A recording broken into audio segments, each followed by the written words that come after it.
MIUI 125 mga idol, ang issue niya dragging. Bali hindi ko na nabidyohan yung umpisa, bali dito na lang, kaya pala siya dragging.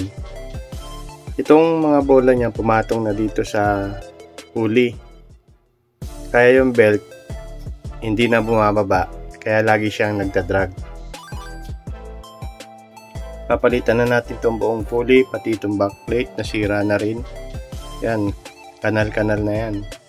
Pati itong bola wala na.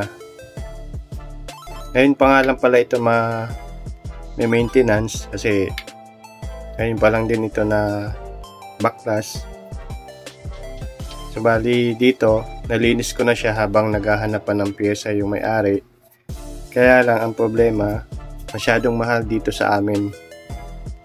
Bali yung pulley set lang inaabot ng 2+. Kaya ito mag-order kami sa Lazada, waiting na lang kami na dumating. Kaya itong ibang pyesa nalinisan ko na. Pati nga itong drive face malinis na rin, parang bago na.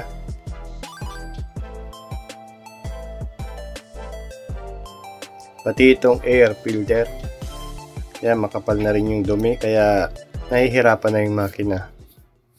Hindi na siya smooth. At lilinisan na rin pala natin yung throttle body nito. At ito nga, maglalagay pa tayo ng mga accessories, mga ilaw-ilaw dito. Siguro ito muna yung uunahin natin. Ito na nga pala yung throttle body niya. Ngayon pa lang lilinisan, 23K odometer na ang tinakbo niya.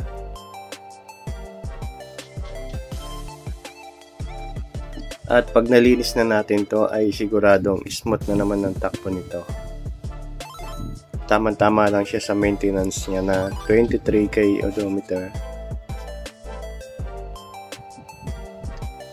Medyo hindi naman siya masyadong madumi pa, pero kailangan na rin talagang linisan.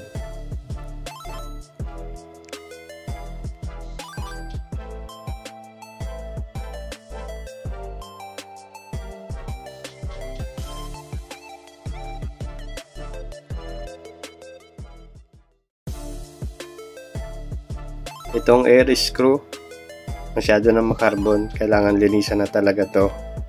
Pag madumi pala to, kabago-bago yung minor niya. Tapos ito, dapat malinis yan. Sprayan nyo lang ng Kobe, o kaya gamitan nyo ng cotton buds para matanggal talaga yung mga carbon niya. At ito na, buo na, nalinis na natin yan. Tapos na-tune up na rin natin yung valve clearance niya. At dito sa magneto, yan, pipinturahan na rin natin tong makalawang na magneto niya.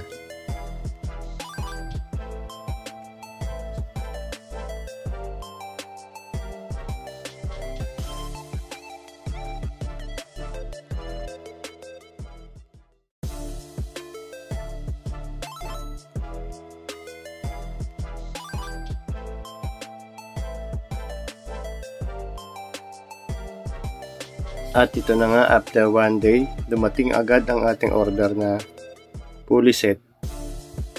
Bali mura lang to sa Lazada, mga nasa 600 plus.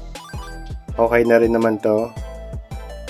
At babae nga pala may-ari nito, at pang ano lang siya, pampasok lang sa trabaho. Kaya magtatagal naman to siguro. Murang-mura lang.